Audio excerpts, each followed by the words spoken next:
possible in this country. Please join me in giving a warm welcome to Senator Marco Rubio.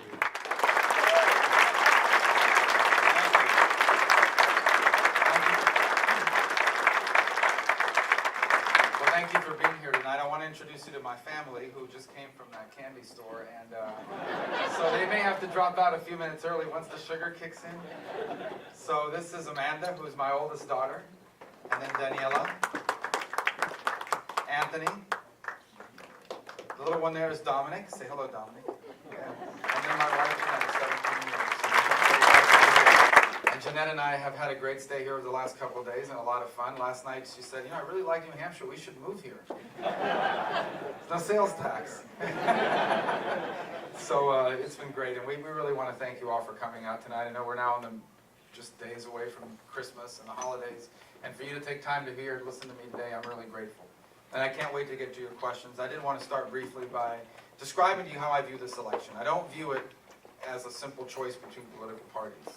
I honestly believe this election is a referendum about our identity as a nation, as a people. For over 2 centuries, America's been a special country.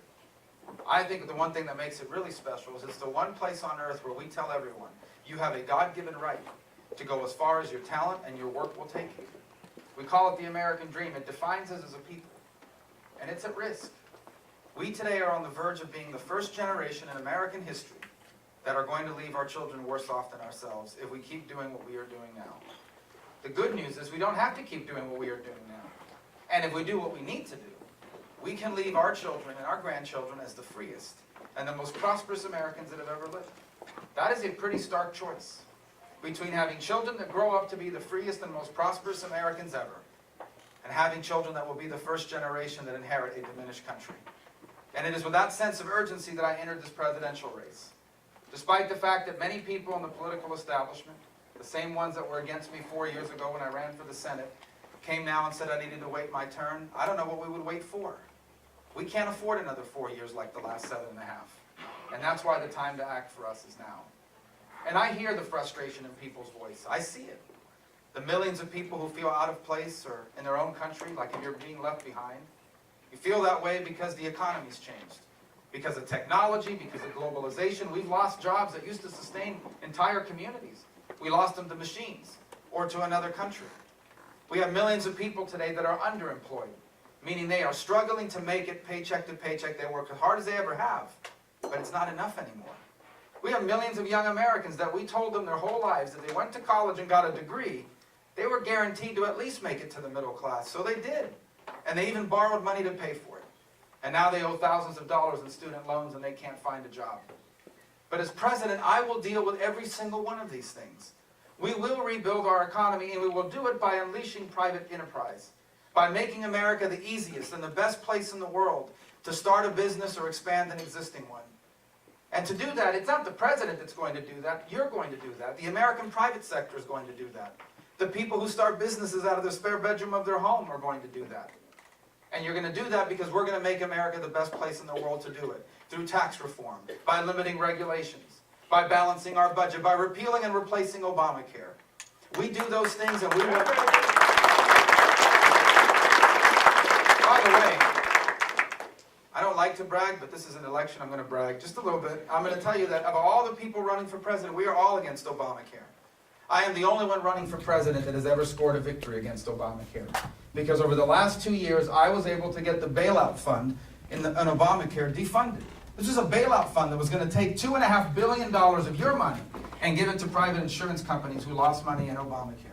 And last year and again this year, we were able to defund that. And it has struck a very serious blow against the exchanges. When I'm president, we're going to finish the job. We are going to repeal it, and we are going to replace it, and we are going to not just allow Americans to control their own health insurance by buying it from any company that will sell it to them, but we are going to get rid of this impediment that's discouraging companies from hiring our people. We're also going to deal with college affordability, by the way. We're going to have more vocational training in this country. I don't know why we stopped training people to do that work. I've argued we should open up financial aid.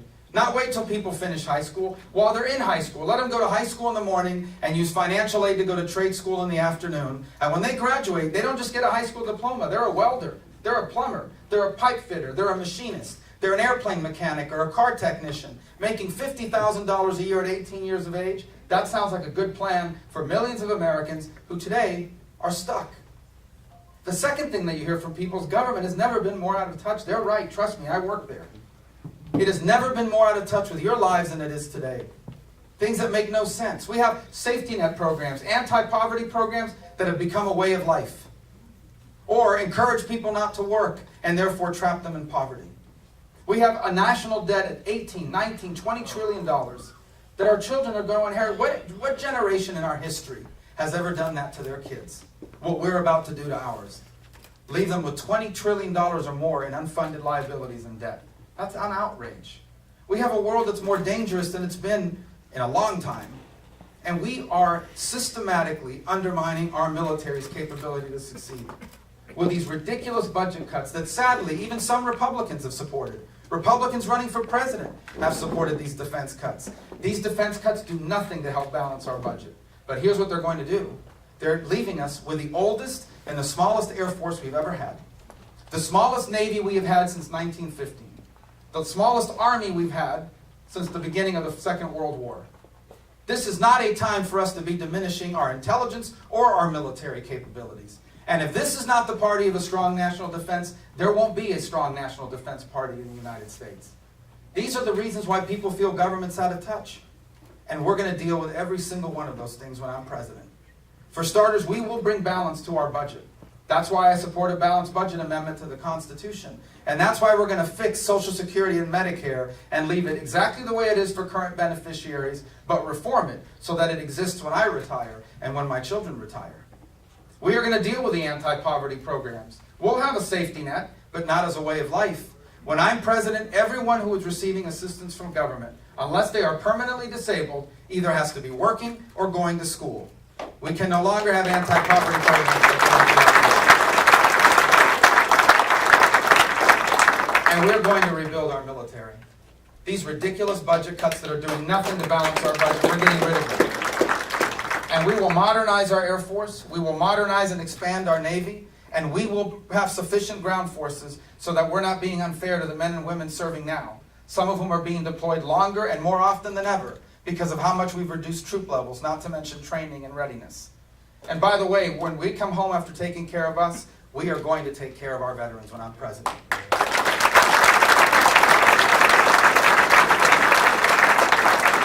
Everyone running for president, I would say on both sides, cares about veterans. But again, I am the only one that has achieved real reforms in that field.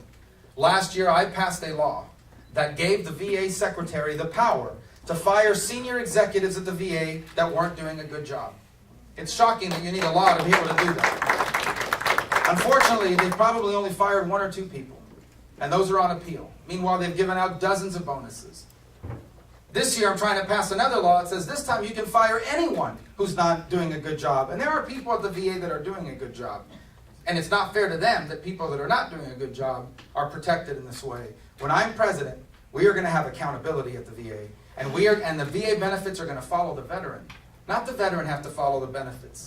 If you're a veteran and you're here tonight, we thank you for your service, for what you've done for this country. And when I'm president of the United States, your VA benefits, you will be able to take them to any hospital, any doctor, any clinic, any provider that's able and willing to see you right away. It isn't fair you're stuck now.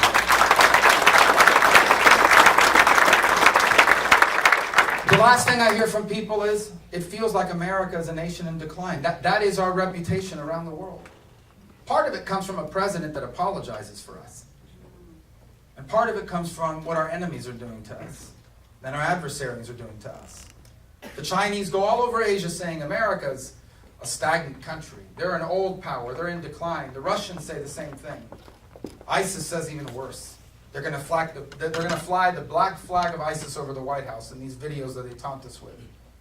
Let me tell you, when I'm president of the United States, we're going to have a president that doesn't just believe that America's the greatest country in the world. We're going to have a president that acts like it. We're going to have a foreign policy.